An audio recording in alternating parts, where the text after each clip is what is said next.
Hello, Ron Burke, Editor-in-Chief for Gaming Trend here. EA has announced the latest entry in the Battlefield series, and it's called Battlefield 2042. It launches October 22nd of 2021 and will be available on PC, Xbox Series X and S, PS5, Xbox One, and PS4.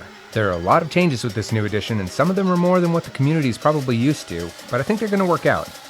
The biggest change in Battlefield 2042 is that there will be 128 players in one map. Only the PC, Xbox Series X and S, and the PS5 can handle that many players.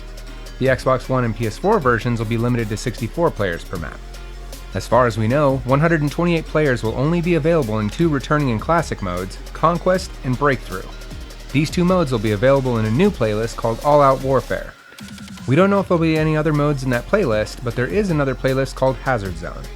Hazard Zone is described as a squad-based game type that's a modern take on the multiplayer experience and is distinctly DICE. It's different from Conquest and Breakthrough, but EA made sure we understood it is not Battle Royale. They also told us to stay tuned because a third playlist and game mode will be revealed in July. Obviously, that increase in player count means an increase in map size. With that increase, particularly in Breakthrough, there'll be a lot more running room to flank your opponents. As for the pilots out there, EA says it will feel less like you're flying in a fishbowl. EA showed us 6 maps which you can see in these images: Kaleidoscope, Manifest, Orbital, Discarded, Renewal, Hourglass, Breakaway. Fans will be happy to hear that Levolution is back. The biggest example is in Orbital, where the fight takes place on a rocket launch site. The rocket launch will go off at some point during the match, and the launch can go well, or the launch can fail, with all the consequences that come with it. The biggest map design change, though, is relative to how you win games. EA describes the elements as clusters and sectors.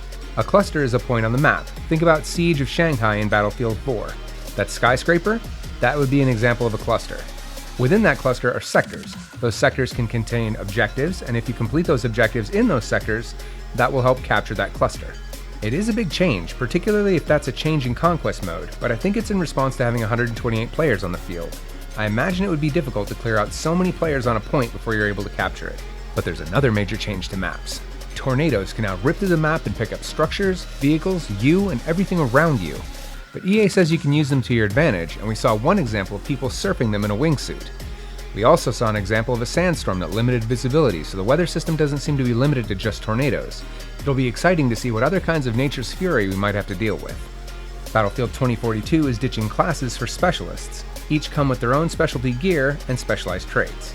There are 10 specialists. However, each specialist will also be able to use any weapon, any grenade, and any secondary gadget, so it's much more like Battlefield 4. To whet our appetite, EA showed us 4 specialists, and they're among the classes that we're used to. The assault specialization comes with the grappling hook. From what we've seen, it can be used to grapple from the ground to buildings. I don't know if you can grapple other people, grapple to vehicles, or grapple to the ground, but the equipment is meant to make the assault specialization as aggressive as possible. The assault specialist trait allows them to move faster while aiming. The support specialization comes with a medical pistol that can heal or revive. How many times it can revive, we don't know, but the support class trait allows them to revive a player to full health when using the defibrillator. The engineer specialization comes with a sentry gun. The sentry gun targets infantry and vehicles, but the engineer's trait helps the sentry find targets faster, and it spots the targets the engineer is focusing on. The recon specialization comes with the recon drone. You can let the drone fly on its own, or you can control it directly. Either way, you'll use it to spot enemies. The trait for the recon is a movement sensor.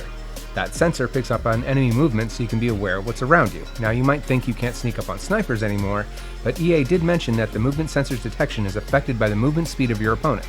I think we can imagine what that looks like, but we don't yet have any confirmed examples of that. There also seems to be another specialization that has a wingsuit, but the developer that was talking about it silenced herself before saying anything else. We're going to keep an eye out for any information on that in the near future. So EA did show us some brief examples of weapons and vehicles, but they didn't show anything about their attributes and they didn't give us any specific screenshots, so I'm not going to mention what guns are coming. You'd have to feel them or see them in action in some way. What I can tell you is that there will be vehicles that travel across all kinds of terrain. What I can also tell you is that customizing your weapon might be a little bit easier. Now while you're in the game, and I mean running around and shooting stuff, you'll be able to change attachments on your gun on the fly. You'll also be able to change your barrel, scope, underbarrel attachments, and even the ammunition types. You won't have to wait until you're on the respawn screen or in the main menu. What I don't know is if you can bring all attachments into a fight with you. I imagine there'll be a lot of attachments to sort through in the middle of a fight, so you'll have to choose what attachments you might want to take with you, or you can change based on your entire inventory. Of course, EA didn't elaborate, but I'm sure we're going to find out soon enough. There is no more Battlefield Premium, at least not in the way that we've become used to seeing it. So the good news is Battlefield 2042's maps will be free. The bad news is, at least for some of you, Battlefield 2042 will adopt a Battle Pass model. There will be a free tier and a premium tier. EA did not mention what either tier will have, but they mentioned that the premium tier will not include anything gameplay related. That tells me that the free tier might contain gameplay related unlockables. There will be a seasonal format, and interestingly, the story will be told through this. There will not be a single player campaign this time around. Instead, it seems like the story will be told in a hybrid form of Destiny 2, Titanfall, and a little Fortnite. Now don't let the names of those games scare you, everything will still be Battlefield, I would imagine. There will be 4 seasons, 4 battle passes correlating with each season, and 4 new specialists. So what does this big change mean for server rentals? EA mentioned that it will still be a thing, but we'll need more details on that later. So that's all we know about Battlefield 2042 at this point. Please click the like button if you enjoyed this video and found it useful. We'll be keeping our eyes and ears out for more Battlefield 2042 information, so subscribe to make sure you don't miss it. We'll also upload non-commentary gameplay of the latest game, so keep tabs because when we're able to show gameplay, we will. Also, our YouTube host Anthony Shelton is a Battlefield fan, so I'm sure he'll have a reaction to all of this information and can, hopefully, put at least a little bit more perspective on this than I can. Look out for his show called First Person Perspective. Thank you for watching. Stay safe out there.